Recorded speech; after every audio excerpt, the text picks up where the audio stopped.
Hello, everyone. Welcome to our introductory video I want to walk you through about a winter crash course that is upcoming for the 2023 winter program. My name is Steve, and for this very short video, I would like to give you a rough overview of what this crash course will be about and what we will go throughout the 3 weeks of a very concise yet very intensive course. And this is actually designed for both SL and HL students that is currently taking IB economics. So whichever institution you are, it should be applicable to all the different international schools or wherever you're located, because the syllabus is aligned. And yeah, I'm just going to focus on some of the key points, give you a little bit of overview of some of the very small concepts that we need to study. And hopefully that you'll get a rough idea after this video of what you can expect. Yeah, so a little bit about myself before we dive into this video. I've taught IB economics along with business management course for over 5 years now, and I've taught students from all around the world and of all different backgrounds, right? And that's inclusive of non-Korean students as well. For this winter course is most likely to be all Korean students, but nonetheless, I think it should be helpful for all the students, regardless of what kind of background that you're from. So yeah, let's dive into the video. So let's look at the syllabus overview and the design for this specific crash course. So it's a 3-week, I would say, a rather short type of crash course that you would compare to the summer courses, usually lasts for about 6 weeks. But again, I think the objective of this course, depending on, if you're an SL student or an HL student. So what we see here is slightly more focused on the HL syllabus here, but that doesn't really matter because the things that we'll go through in terms of the concept-wise, it'll be very similar. It's just that, we need to note that for HL students, obviously it's going to be, more question intensive, right? More question intensive, right? So assuming that for all the incoming HL students that will be taking this course, majority of the concepts should have been already covered at school, right? So in terms of microeconomics and macroeconomics, and depending on each of the school, but majority should have covered international economics to a extent to where you should only have 1 or 2 chapters left. So assuming that is the case, I would say there will be more question intensive lectures that will be held. Whereas for SL students, it would be a lot more focused on properly understanding the concepts, but we'll obviously will have problem solving sessions that would help you to get familiar with IB type of questions. So, but as I would like to emphasize again, right? So the 3 key words for this course is it's going to be short, it's going to be concise, and also at the same time, it's going to be very impactful, right? So these are the key sort of objective, or let's say the key foundation of this course.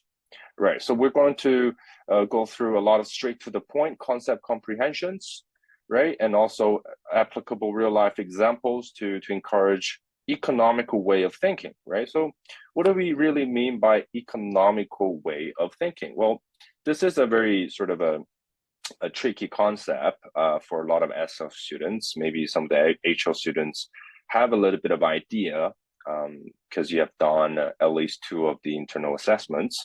Economical way of thinking is very important because, when you approach a IB economics question, because it's not a multiple choice based question where you can just memorize off the facts or, certain definitions, right? It's more about, testing whether a student actually has the ability to think in an economical way, right? So let's say that a prompt is given, or let's say a situation is given, can the student think about, the whole sort of logical basis of facts in an economical way using the concepts that we learn, right? So if you see a word like inflation, right, an economical way of thinking about it is, what could have caused this inflation, right? And what could it be some of the economical consequences of this inflation, right? Is this inflation perhaps a normal inflation that comes with a business cycle, a normal ups and downs sort of a pattern?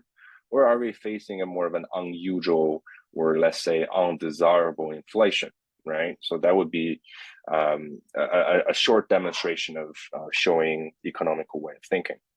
And throughout the lectures, I would expect to have a very interactive and proactive engagements, not just from me, but also from the students.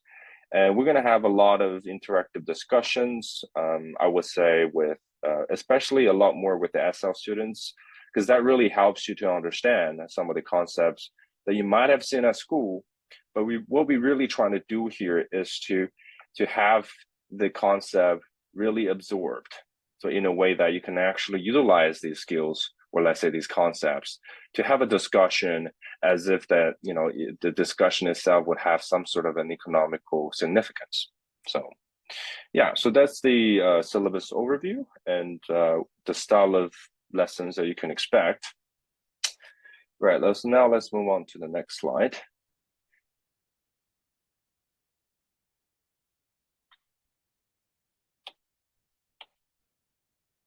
Yeah, so let's walk through the external examination, or the EA. I am sure that a lot of the students should have seen this at your syllabus overview from school as well. For HL students, obviously there will be 3 papers, and for the SO students, there will be 2 papers. And what I would really like you to pay attention to is the assessment objectives here, right? So there's 4 areas, as you can see here: knowledge and understanding of specific content, application and analysis of knowledge and understanding, synthesis and evaluation, and lastly, the selection, usage, application of a variety of purpose skills and techniques. So obviously the last area here, it's more, lean towards the HL students that will be taking on paper 3. So paper 3, it's a lot more calculation-based type of paper, right? But again, it's not a very difficult paper. It's very manageable. So for those HL students that is worried about that additional paper that you guys would have to take, there's really no pressure there, okay? And for paper 1 and paper 2, again, there are some small differences between the SL versions and the HL versions. But again, in terms of the techniques and the skill sets that you need to do well, it actually applies the same for both HL and SL students. So there's not much of a difference there. Okay, and in terms of actually having that roadmap in your head, constructing a good paper 1 or acing the paper 2, those are some of the things that we'll do on our problem solving sessions throughout the crash course. Okay, so please be mindful of that. Okay, there will be a lot of writing, and there will be a lot of sort of, a class time, short quizzes as well, to make sure that everything that we learn as the lessons go on, that you don't just learn and forget about it the next day. Okay, so hopefully that is very clear. And now let's look at a very basic, I would say it's basic and also very, very important concept in the beginning of macroeconomics. So let's have a look at this. I would like everyone to just look at the definition here, right? So the aggregate demand definition is the total quantity of aggregate output, or real GDP, that all buyers in the economy want to buy at different possible price, and ceteris paribus. So what I would like to emphasize at this point is, when we look at a specific definition, it is very important to know the key words within the definition. And why do we need to do that? Well, it saves a lot of time, and also makes it very easy to not forget about the definition as the time passes, right? Instead of trying to memorize the entire sentence, I don't think that is very effective, and it has been proven time and time again. Students, they struggle to recall the definition. Whereas if you have the understanding or the memory of the key words, then it's rather easy for you to come up with a definition or written definition, right, in the exam without having to memorize an entire sentences. So here, obviously, some of the keywords, obviously, yeah, right, real GDP, right, real GDP, that all buyers in the economy want to buy at a different possible price levels, right? Ceteris paribus. Ceteris paribus, I think most students have heard of this before. It just means assuming every other factors remain unchanged, okay? So yeah, so let's look at the curve here, the aggregate demand curve. It looks very similar to a demand curve that we see in microeconomics, right? So we have just have a different axis names, right? We have real GDP on the x-axis and we have the price level on the y-axis, right? So what we really want to see is the shift of the aggregate demand curve, right? So you can shift right or shift to the left, right? And it seems like nothing much different compared to the demand curve, right, from microeconomics, right? But what it really gets interesting here is what caused the shift of this aggregate demand curves. And it's obviously going to be a lot different from what we studied in macroeconomics regarding the normal demand curve. Right, so the negative slope, obviously, is also same to the normal demand curve that we're familiar with, right? But then again, the effects that cause the negative slope is kind of different here, right? So we have the wealth effect, right? Which means when there's a change in a price level, right, that affects the real value of people's wealth, right? And also the interest effect, when there's a changes in the price level that affects the interest rate, right, of our economy. And that would, subsequently affect the demand for money as well. And also there's the international effect, right, where the domestic price level, right, relative to the price level in other countries. Right, so all of these are quite important factors, okay, that that cause the rise to the negative slope. Right, so the determinants of AD, okay, so this is something that you have seen before, and you probably have to see a lot more in the future. Right, so I hope everybody knows that the AD equation here, C plus I plus G plus X, right? So just to give you a very quick reminder, right? So C, we know that stands for consumption. And I, we know it stands for investment. And G, we know that stands for government spending. And lastly, we have export minus import. Or we can also call it net export, okay? Net export. Okay, great. So the important thing is that although we have clearly four factors or the four composition of aggregate demand, so it's reasonably clear that any increase or decrease in one of these compositions would lead to an increase or decrease in AD. But unlike the demand curve we studied in macroeconomics, we need to properly understand what actually changes each of these compositions. Consumption, right? Separately, let's look at here the causes of changes, right, in consumption spending, right? So we have consumer confidence, right? So consumer confidence, a lot of students undermine this. Is this really applicable in real life? Well, of course, right? So consumer confidence is very, very, very important, okay? And it is a huge factor when it comes to determining the consumption. Because, well, let's track back to the COVID time. Back in 2019 to, let's say, the late 2021 period.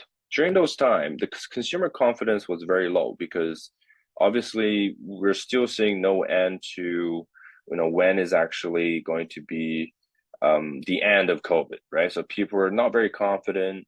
And we did actually see a big drop in overall consumption, right, in many countries.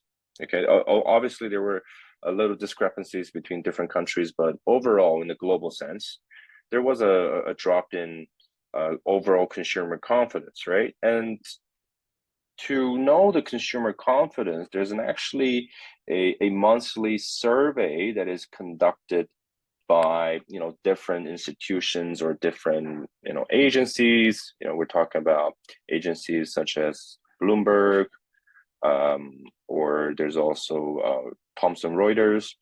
For students that are not familiar with what these are, so these are economic data companies where what they do is they provide financial and economic data for everyday investors, but also to financial institutions for them to use, obviously, right? So you can actually see the change in consumer confidence on a monthly basis. Okay, so it is a very important indicator. Change in interest rates, I don't think I need to emphasize too much on this. Interest rate is part of our daily life.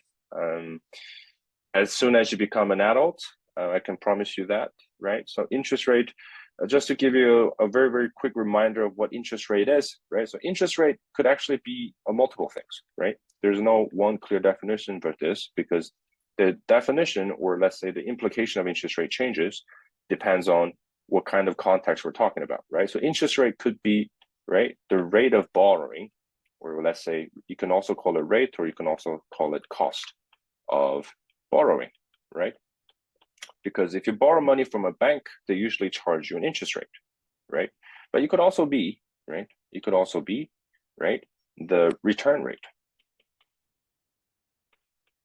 right, of an investment, right? So if you invest your money in something, right, and you would like to see the interest rate, or let's say the return rates that you get to earn, right, over the period of the investment. Okay, so it is actually a very complex sort of idea, the interest rate. If you ever go into slightly more advanced courses in college. But yeah, let's keep it very simple for now. Okay, and changes in wealth. I think this is also self-explanatory, right? So if an individual's wealth, well, let's say, if you suddenly have a lot more money, right? Let's say you won a lottery or something, suddenly your wealth increases, then it's likely that you'll consume more money, right? In a very short period of time, right? And the change in personal income taxes, right? So obviously, again, at your current levels, you probably never faced with tax, right? But once you start working as an adult, everybody is subject to different types of taxes, right? But income tax, which is the tax sort of applied to your earned income, right? So the lower the tax rate, obviously, is going to, encourage people to spend more money, right? Because let's say the tax was 10%, and let's say you earned $100, right, of your income. So then if you take away 10% of 100, which is 10, so 100 minus 10, you have $90 as your final income, after tax income. But if you drop the tax level to, let's say, 2%, right, 2%, then, you have to take away 100 and take away 2, right? So then you have $98 after tax, right? So that's going to give you more room to consume or spend money, right? And lastly, the changes in the level of household indebtedness, right? So this one, again, right, I think from a high school student perspective, sometimes these wordings don't come across as friendly or familiar, but as you age, these are actually very, very let's say, daily terms that you get to see, right? So indebtedness, household, right? How can a household get in a debt, right? So I think most of you at this age should understand that when someone tries to buy a house, let's say, for example, we usually take some sort of a loan, right? We usually call that mortgage loan from a bank, right? And you can see that there's a certain amount of indebtedness, right, within that household. But obviously, if let's say the overall population in a country, right, let's say we're looking at the middle class people and their overall level of indebtedness decreases, it could be due to a lot of different factors, right? It could be due to debt forgiveness by the local government. It could also be the fact that the overall income level has risen, right, among the middle class people, and they start to pay off their debt earlier, right? So that could all contribute to changes in the level of debt, right? And that would say the less debt you have, the more likely that you consume more. Okay, so hopefully that wasn't too fast, but obviously in our face-to-face lectures, you'll be able to ask questions anytime you like. All right, so now let's look at the example here, right? Paper 1 example. I'm just skimming through in a very quick pace because this is an introductory video, okay? All right, so based on what we just covered, right, on consumption component of aggregate demand, right? The question asks, use examples, explain how increasing consumption can lead to an increase in AD, right? So this is actually a rather simple question, Okay, a rather simple question. It's usually a part A question in a paper 1. That's about 10 marks, right? Okay, so what we usually like to do is to have some sort of a template that we would refer to, and it depends on every school, right? Some schools teach you in a certain way, but for me, I just like to use the old traditional one, right? We call it the deed method. Okay, so you need to have definition, okay, and to have examples, right? And you need to be able to explain properly, and you also need to have a diagram. Okay, so for this question is very, very straightforward, right? So for definition here, what do we need to define here? We need to define what is AD, right? And you would also, so when you define AD, you obviously have to define it properly, right? Including the equation as well. AD equals C plus I plus U plus X. For examples, obviously you want to give some examples, like what we just discussed earlier, right? You want to give some theoretical examples. Theoretical, right? And hypothetical example, right? Okay, and you have to explain it, right? So if you give example, you have to explain, right? Provide, right? I would like to call this a walkthrough, right? A walkthrough of your examples. Okay, right, and diagram, obviously, just draw a economic diagram.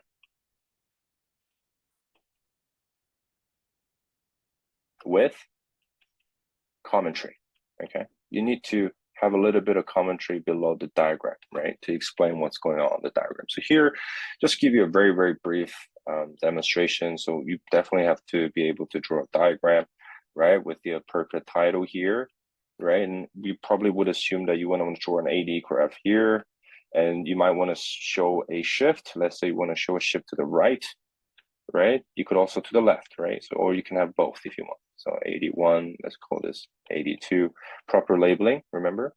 Right, and obviously you need to make sure that you label the axis correctly, right? So the x-axis, I think we talked about this earlier, is the real GDP, right? And the y-axis is going to be the price level, okay?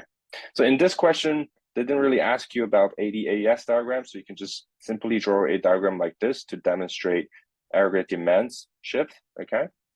And you would also like to leave some commentary below this, right? But for time's sake, I'm not going to, delve into this that deep, and we'll actually do that in the actual lectures, okay? All right.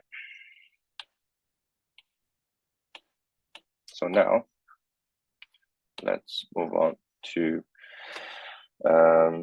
so in the actual face-to-face lectures, right, I would like to emphasize that there will be a lot of interactions, there will be a lot of problem-intensive, let's say, discussions, right? Because the really important essence here is to understand, right, what is expected from the student, right? And once that is actually, comprehended, right, as a student's perspective, the whole process becomes a lot easier. Okay, so hopefully this video gave you a rough idea of what we can expect, okay? And I hope everyone finish off their semester very well, and hope to see you in the face-to-face lectures. Okay, that's it for today. Thank you very much.